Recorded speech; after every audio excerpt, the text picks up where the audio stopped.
Unconquered is kind of a new genre. It's a survival RTS game. It's not a traditional real-time strategy game. You have a lot of spinning plates. There is a lot to worry about. It's not just build an army, build a base, go and attack the other guy. You're defending up against waves of enemy attackers, and the waves get progressively more difficult. You know, you're Conan, you're in front of the citadel that you're supposed to defend. They get more challenging, they get more deadly. There's this clock that's ticking and the drum beats are going in the background. They're getting gradually louder. You know something nasty is going to happen. Playing by yourself or with a friend, you're going to try and survive through so many waves to see how long you can remain unconquered.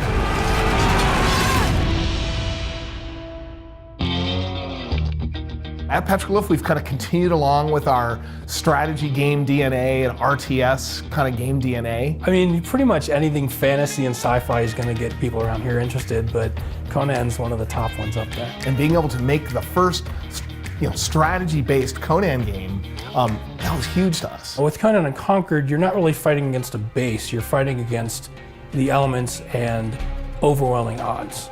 So, depending on how you set up the game and the customization, you'll be pitted against, a finite number of waves or even an infinite amount of waves. We've built in a lot more simulation than we ever have in any other game.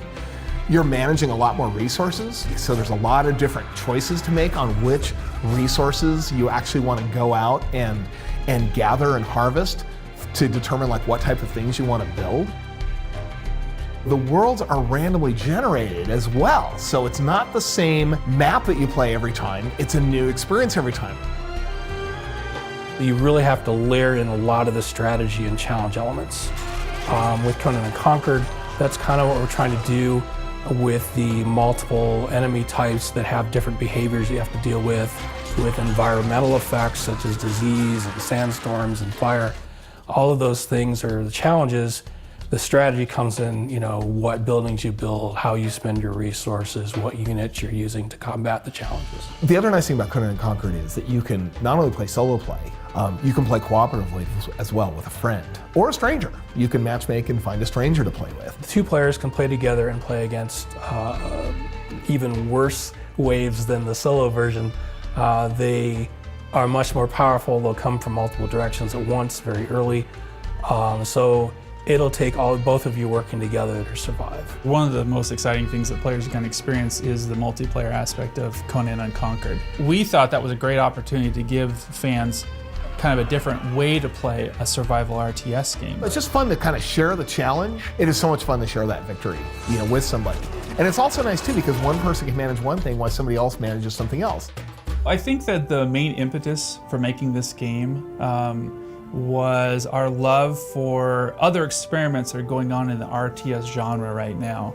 I am a big fan of Frostpunk. We all fell in love with their billions. We want to make a game that has some of the elements that this has because it's really fun to build and survive. These are great games and they're great examples of a survival strategic game that we thought, man, that's really good. What else could we do with that?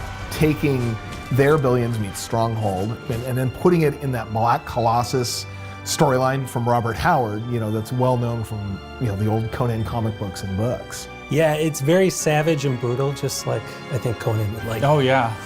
Conan, what is best in life? To see your enemies driven before you and to play this strategy game. That's right.